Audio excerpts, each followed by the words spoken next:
Gente querida, alegria do encontro, sou Nina Veiga e estou aqui no canal Paz e Bem a produzir conhecimento a partir da antroposofia da imanência, um ativismo delicado por uma estética da vida viva.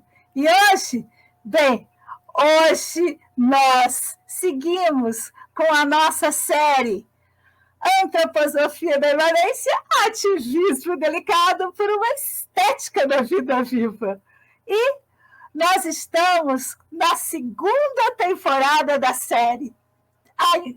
O acesso para a série completa está aqui na descrição do vídeo. E você agora, na segunda temporada, a gente está seguindo por artistar o cotidiano, um ponto de força e cuidado. E a série vai possuir 6 episódios e nós estamos no episódio Rituais Cotidianos, Gestos de Cuidado. Que ritual é esse? Que cotidiano é esse? É o mais simples possível. O que é vontade? Perceber a importância desses pequenos rituais cotidianos e o mais importante, legitimá-los. Precisamos, antes de tudo, observar. No episódio passado falamos de ritmo. E para falar de ritmo, eu mostrei pequenos rituais aqui de casa. Então, o ritual, nessa concepção que a gente está trazendo, ele dá visibilidade ao ritmo. Isso é uma coisa muito importante da gente ter sempre em mente, para não deslocarmos nossa atenção ao ritual para uma coisa dogmática ou fundamentalista, não. O ritual é um dispositivo de visibilidade de ritmos. Que ritmos? Ritmos cósmicos, ritmos naturais, ritmos culturais, ritmos fisiológicos, não é? Muito bem. Então, o recorte desse episódio, ele continua no âmbito da casa. E aí, aquelas ressalvas, nem todo mundo tem casa, nem todo mundo está seguro em casa, nem toda casa é igual. E na antroposofia da imanência, ou seja, tudo isso que a gente está trazendo aqui é para a gente dentro, né? A antroposofia é o tal do migo, lembra dos primeiros episódios? Migo, o mundo é comigo dentro. E artistar o cotidiano, ou seja, esse recorte, ele tá no âmbito da artistagem do cotidiano. Vou voltar um pouquinho só para falar o que é essa artistagem. Essa artistagem é justamente fazer gestos, procedimentos, criar dispositivos, pequenos rituais para fazer aquilo que a gente faz mesmo, criar uma intensidade que gera quase sempre muita alegria. Pelo menos essa é a nossa vontade, né? Antes de tudo, eu quero trazer uma voz indicativa. Uma coisa é vivenciar, outra é legitimar o vivenciado. E aí estou trazendo uma voz de autoridade aqui do Deleuze, no livro Nietzsche e a filosofia. E olha que bonito que Deleuze fala sobre essa questão do Nietzsche. Eis porque Nietzsche não acredita em grandes acontecimentos ruidosos. Mas olha que bonito. Mas na pluralidade silenciosa de sentidos de cada acontecimento. E ele ainda fala de acontecimentos odiernos, de acontecimentos minúsculos. E a gente vai ver que a gente está nesse âmbito, do simples. Uma palavra-chave: simplicidade. E há um valor, claro. A simplicidade do viver, a vida simples, a simplicidade, ela desafia os valores da mentalidade capitalística. Então, a simplicidade, ela se traveste, ela se transforma em várias questões que são depreciadas. Mas aqui, e quando eu conheci a antroposofia, foi o que me encantou, foi essa simplicidade do simples viver, que pode ter essa singularidade e essa artistagem. Muito bem. E que âmbito a gente está? O âmbito da micropolítica da existência. Ou seja, a gente tem as macroestruturas, a gente tem todos os sistemas, mas aqui a gente está na micropolítica. O que é essa micropolítica? É a micropolítica do olhar para os ritmos e os rituais. Descobrir naquilo mesmo que está ali pontos de intensidade, de afirmação, de alegria. Eu trouxe até uma definição bem sucinta de micropolítica para quem não conhece o termo, na perspectiva que a gente está levando, que é antroposofia da imanência. E esse conceito de micropolítica faz parte das filosofias da imanência, ou das filosofias da diferença, como alguns chamam. A micropolítica é um modo de recortar a realidade a partir de um campo de forças. Está vendo as intensidades? O real está ali, você está dando uma ênfase. Na medida em que essas também produzem realidades, afetos, desejos.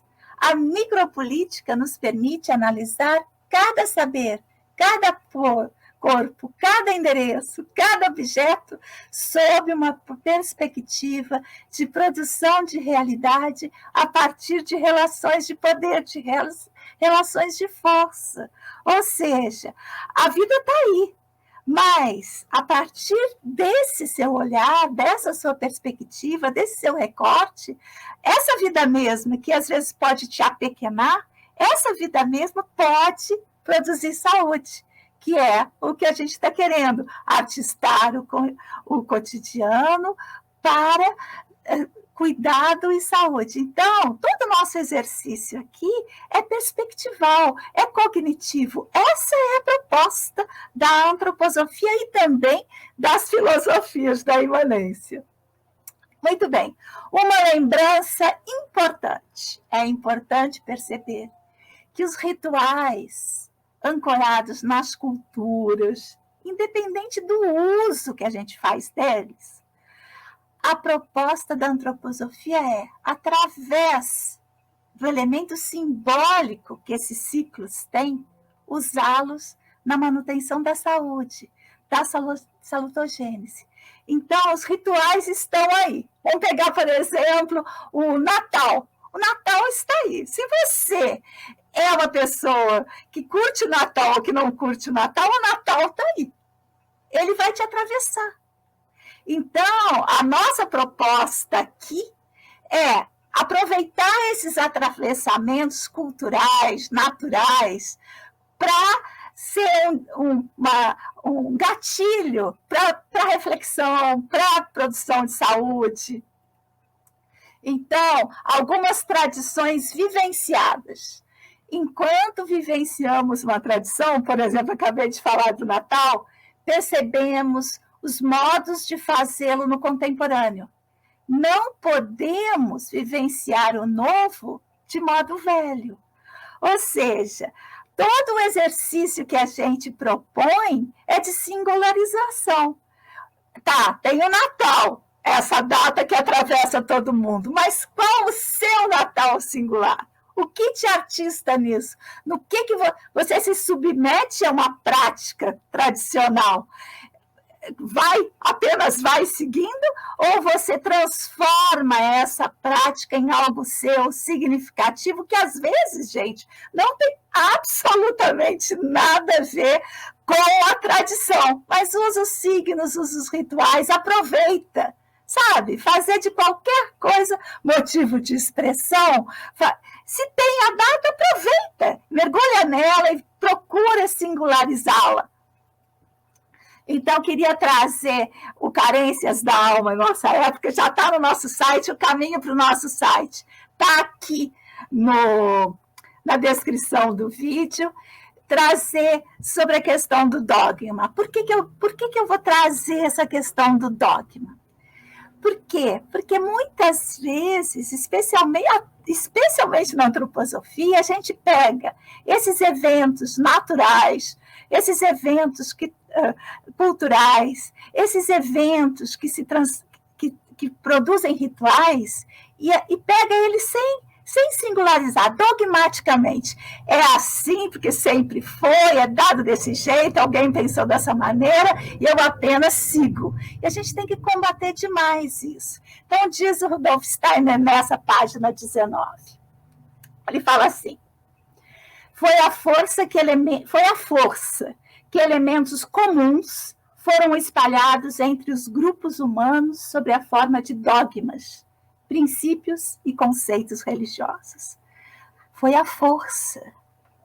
Ou seja, foi por imposição de poder. Lembra da questão da micropolítica, da gente observar as forças atravessando e perceber as relações de poder? Então, diz Rudolf Steiner, foi a força que elementos comuns espalhados entre grupos humanos foram espalhados sobre grupos humanos sob a forma de dogmas, princípios, conceitos religiosos. Ou seja, a colonização levou um certo modo ritualístico de perceber as forças para povos que não tinham isso antes. Foi a força. E aí diz assim, continua ele, contudo, como o impulso em direção ao individual deverá intensificar-se cada vez mais sob a influência da alma da consciência. A gente ainda vai falar dessas almas, né? A gente está vivendo um período chamado, pela antroposofia, de alma da consciência. Nós vamos falar disso adiante, mas vou trazer aqui, só para vocês pegarem que essa alma da consciência, ela é um momento em que a gente é chamado a acordar para as coisas. Antes a gente estava meio que dormindo, agora a gente tem que prestar atenção, acordar para cuspir. Então diz assim, contudo, como o impulso em direção ao individualismo deverá intensificar-se cada vez mais sobre a influência da alma da consciência, a mensagem das religiões grupais não mais atingirá os corações e as individualidades das almas isoladas.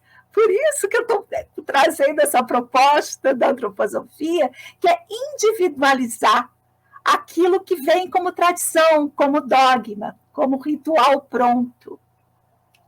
As pessoas simplesmente deixarão de compreender as manifestações do espírito grupal. Por isso a necessidade da gente tomar para nós isso que é tradição e singularizar.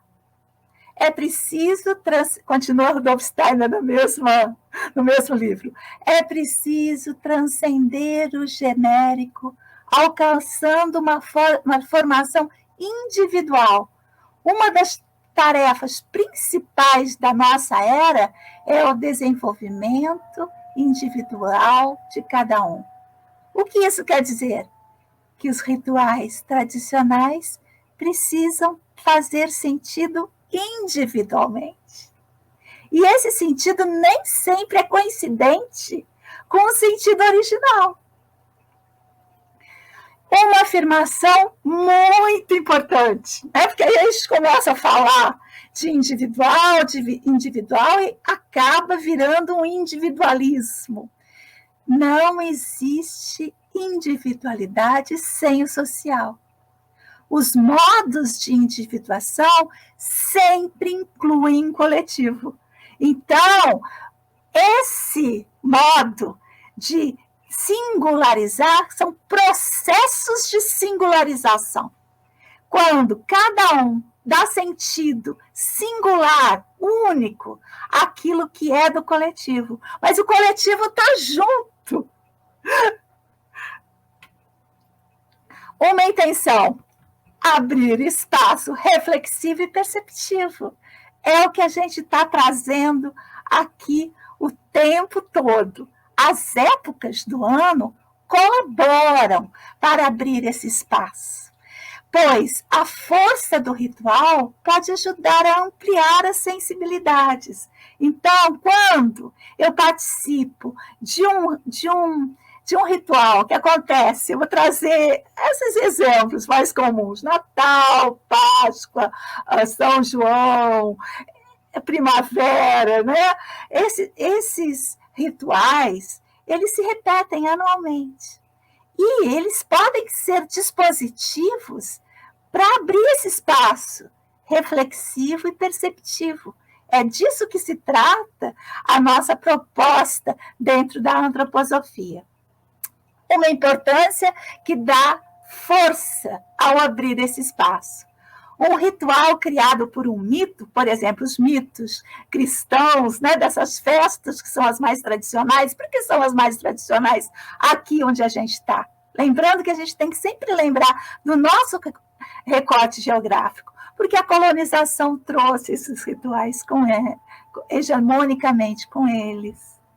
Então, a gente pode transformar isso tudo. Mas esses rituais vão nos atravessar. Se eu sou budista, o Natal cristão vai me atravessar. Se eu sou de religiões afro, a Páscoa tradicional vai me atravessar, porque vai ser feriado, porque as vitrines, porque as falas, porque é isso, porque a escola vai trazer as figuras tradicionais desses ritos, isso vai me atravessar.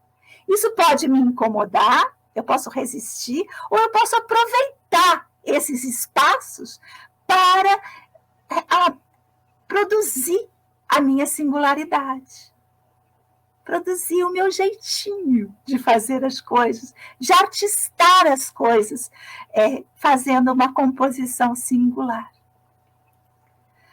Os marcadores culturais, independente, gente, da nossa filiação, ou gosto pela tradição, esses marcadores nos mobilizam. São signos, são símbolos que atravessam o social. E aí, eu vou trazer uns exemplos apenas ilustrativos. É importante perceber que não podemos acreditar que só existe uma época para cada ritual. Lógico que não, né, gente? Por exemplo, quer ver uma coisa muito simples que eu trouxe aqui? Ó? As épocas do ano. As épocas do ano são marcadores, entre aspas, naturais, que se aculturaram e se transformaram numa coisa deslocada da realidade. Para muitas pessoas que não vivem numa situação geográfica onde essas marcas são evidentes. No entanto, a cultura continua, a gente continua celebrando a primavera, mesmo que seja lá no Equador. Compreende? São marcadores culturais. Mas se eu estou no Equador, e todos os marcadores culturais, tudo bem que a gente vai lutar para a transformação dessas culturas, mas enquanto elas estão aí, se elas perduram, como que eu faço para lidar com elas? Se eu estou num lugar onde não tem primavera, mas todo o discurso à minha volta é sobre bem-vinda primavera. Estou falando isso que eu estou gravando justamente no dia do início da primavera. Então, o que eu faço? Quais as forças que atravessam a primavera? Renovação. Transformação, porque esse nome primavera, essa marca primavera, vem de um lugar onde estava tudo nevado e, de repente, tudo começou a brotar. Será que eu não encontro no meu cotidiano, naquela marca, forças nesses símbolos, nesses rituais, para a própria renovação. Então, a gente usar dessas forças, usar dessas marcas, para buscar sentido, para inventar sentido, para exercitar, lembra da nossa alma? Exercitar na nossa alma essas forças de renovação. E vou dizer, né, gente, não é só na primavera que a gente precisa dessas forças, mas o ritual nos ajuda. Muito bem, e aí, olha só, cada pessoa, cada grupo, cada cultura vai inventar, olha quantas invenções durante o ano vão sendo feitas com aqueles significados ali. Essas marcas são calendários de época de escolas ao redor do mundo. Então, tem uma coisa que eu fazia aqui em casa, ainda faço um pouco menos, né? Porque já tenho filho de 18 anos, mas ainda faço muito, que são uma casa de época, que é um modo de ritual. Então, nas escolas Waldorf tem o cantinho de época, que é justamente esse marcador entre o macro e o microcosmos. Então, durante todo ano, a professora vai mudando aquele cantinho nas marcas culturais. Então, ela vai passando outono, o nosso outono como é, mas ela vai trazendo os elementos do outono, da primavera, os elementos das festas culturais que vão atravessando o calendário daquela comunidade. Quanto mais atenta à sua própria singularidade a professora estiver, mais aquela mesa de época vai refletir aquela geografia e aquela história local, singular. Então, vamos ver coisas ali naquela mesa de época que estão diretamente ligadas àquela comunidade escolar. E as casas também. Quando meu filho era pequeno, a gente, em vez de fazer uma mesa de época, fazia uma casa de época. Então,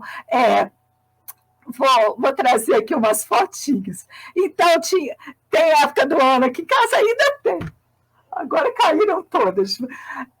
Estrelas pelas janelas, móveis de madeira. Olha ali o móvel de Iemanjá. Olha o sincretismo, tá vendo? O móvel de Iemanjá na época das águas, as marcações, as velas espalhadas, os calendários, os porta-retratos. Olha só o que eu tenho aqui, ó. Esse aqui eu vou mudando sempre.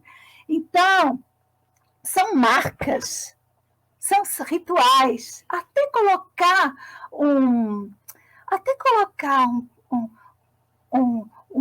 num lugar assim. Eu vou contar uma história que eu gosto de contar, porque ela é tão simbólica para mim. Uma conhecida minha, ela falou que eu faço vivências, né, com essas casas de épocas, trago os elementos e tal, com pessoas. E ela disse assim, olha,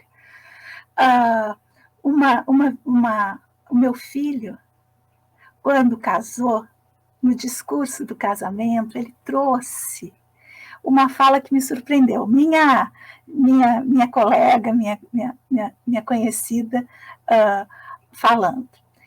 Por quê? Porque eu tinha filhos adultos, quando conheci a antroposofia, disse ela. E eu tinha uma cristaleira que ficava no alto da escada, subindo a escada no alto, assim, onde eu colocava as fotografias da casa, os porta-retratos, que o porta-retrato também é um símbolo muito interessante. Mas lá eu colocava, eu fazia minha mesa de época, uma coisinha simples, só significando o que era as épocas que a gente estava passando, né? São João eu colocava uma coisinha, Natal colocava, Natal até que mais, mas ela ia falando da primavera, do outono, do verão, ia colocando ali as épocas. E aí meu filho, no meu casamento, diz que esse no seu casamento, né? Que esse movimento, ano após ano, ciclo após ciclo, que esse pequeno ritual doméstico, esse marcador da época, no alto da escada, trazia para ele o conforto que ele queria construir para a vida dele ao se casar, que é o conforto de construir essa casa que se repete. Eu não sei se vocês já tiveram essa experiência, eu tenho sempre, sabe?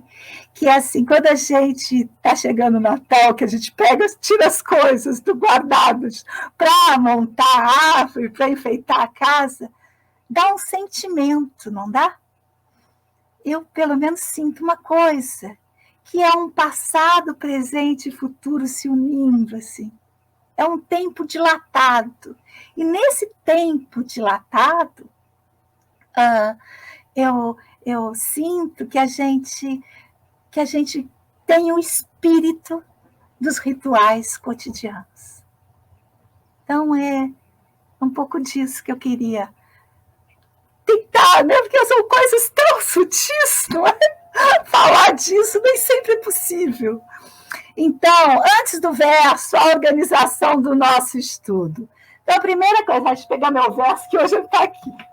A primeira coisa que eu queria trazer, então, é que o nosso site, o atalho para ele, o link para acessá-lo, onde estão todas as nossas coisas, estão aqui na descrição desse vídeo. Lá você entra no ativismodelicado.arte.br, tem acesso ao acervo, as referências do programa, onde estão todos os nossos vídeos lá, todas as nossas, o que eu tenho completo eu coloquei aí, o que tá na internet circulando completo, eu já deixei tudo ali para facilitar os nossos livros de referência, os vídeos, coisas que eu vou falando aqui, vão depositando lá. Por quê? Porque às vezes você vai estudar, você vai fazer uma palestra, você quer ver de novo, e além disso, essa apresentação, ela está sempre junto com cada programa, em PDF, as minhas participações aqui no canal Paz e Bem, e para falar comigo, WhatsApp, Messenger, e-mail, Telegram. Muito bem. Então, queria trazer a nossa leitura do Filosofia da Liberdade, mas eu quero trazer para lembrar sempre sobre a nossa filosofia da liberdade. A ideia de liberdade é inspiradora, diz Angela Davis. Mas o que isso significa? Pergunta ela.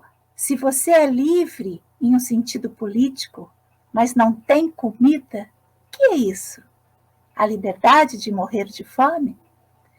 Por isso, gente, a gente fala aqui de filosofia da liberdade, mas não é liberalismo, né? Não é neoliberalismo. A gente tem a liberdade espiritual. E a liberdade espiritual não pode ser descolada da luta por uma sociedade melhor, por um estado de bem-estar social. Isso não, a gente não pode descolar uma coisa da outra. E aí, vou trazer aqui uma citação do nosso Rudolf Steiner. Uma comunidade de pessoas produz escravidão quando seus pastores ou professores se comportam como instâncias moralizantes e os seus seguidores são obrigados a pedir autorização deles para as forças motrizes de suas ações. É muito importante a gente perceber que os rituais do cotidiano, eles são para ampliar a nossa potência de existir e não para nos submeter a dogmas, nos submeter a ordens que chegaram aqui, como diz Rudolf Steiner, à força. Muito bem, as nossas referências estão aqui e eu queria aproveitar para trazer um verso que hoje está aqui. Exausto, Adélia Prado. Porque a Adélia Prado, eu tenho uma aula linda dela na nossa pós-graduação, Artes Manuais para a Educação. A Adélia Prado, ela é uma artista do cotidiano, né? Ela faz essa artistagem do cotidiano. E olha que bonito isso que ela nos traz aqui. Eu quero uma licença de dormir, perdão para descansar horas a fio, sem ao menos sonhar. A leve palha de um pequeno sonho. Quero o que antes da vida foi o profundo sono das espécies, a graça de um estado, semente, muito mais que raízes. Muito bem, está lá no nosso site também o verso da Adélia. Quero agradecer vocês demais pela presença. Estou adorando estar com vocês sempre aqui, toda semana, no canal Paz e Bem.